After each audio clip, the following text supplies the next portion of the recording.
chiamare ed essere ricevuti quasi nell'immediato non è proprio da tutti gli studi dentistici, perché ovviamente magari ti fanno aspettare se non è proprio l'urgenza. In realtà qua ho sempre avuto piena, ecco, soddisfazione rispetto ai miei dolori dentali.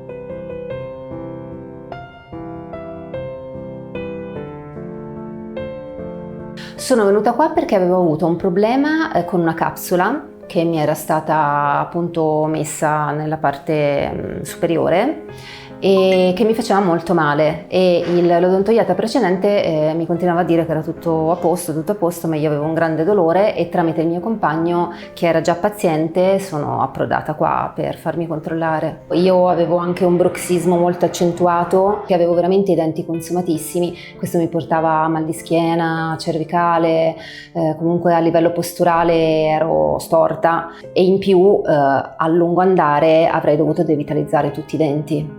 Tutto ciò che io avevo a livello di altri specialisti l'ho portato qua e i dottori lo hanno analizzato, perché altrimenti uno va dall'osteopata piuttosto che a farsi un RX o tante altre cose, però restano degli esami a sé stanti. Il fatto che comunque i dottori qua abbiano analizzato quello che io avevo nelle varie cose ha aiutato molto a tutti i livelli. Non so, io porto dei plantarini e abbiamo fatto un RX col plantare, senza plantare, comunque abbiamo fatto delle prove con i bite, senza bite, e questo aiuta tantissimo. Devo dire che in Italia questa cosa non c'è, nel senso che ogni medico, ogni specialista analizza il suo e poi tu sei un po' abbandonato, no? Nelle altre cose. In più abbiamo unito anche tutta una cura di vitamine. Io sono molto carente di vitamina D e abbiamo cominciato a utilizzare tutte queste vitamine, quindi la vitamina D, la K e la B, e mi sono trovata benissimo, nel senso che sto molto meglio. Nei vari studi dentistici di varie città dove ho girato non avevo mai visto il microscopio, quindi anche lo schermo davanti dove si vede tutto enorme.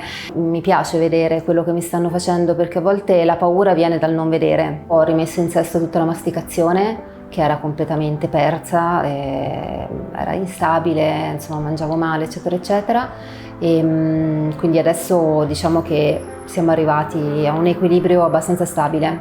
E ho portato anche mia mamma, non so se può essere interessante, per me lo è, e mia mamma soffre di Alzheimer, era in un centro e ero molto preoccupata perché lei non sta diciamo in poltrona, e qua siamo state accolte in una maniera, ecco, che meglio di così non si potrebbe, e non è semplice, perché comunque è una malattia per cui il paziente non sta, invece la gestione è stata ottima come sempre.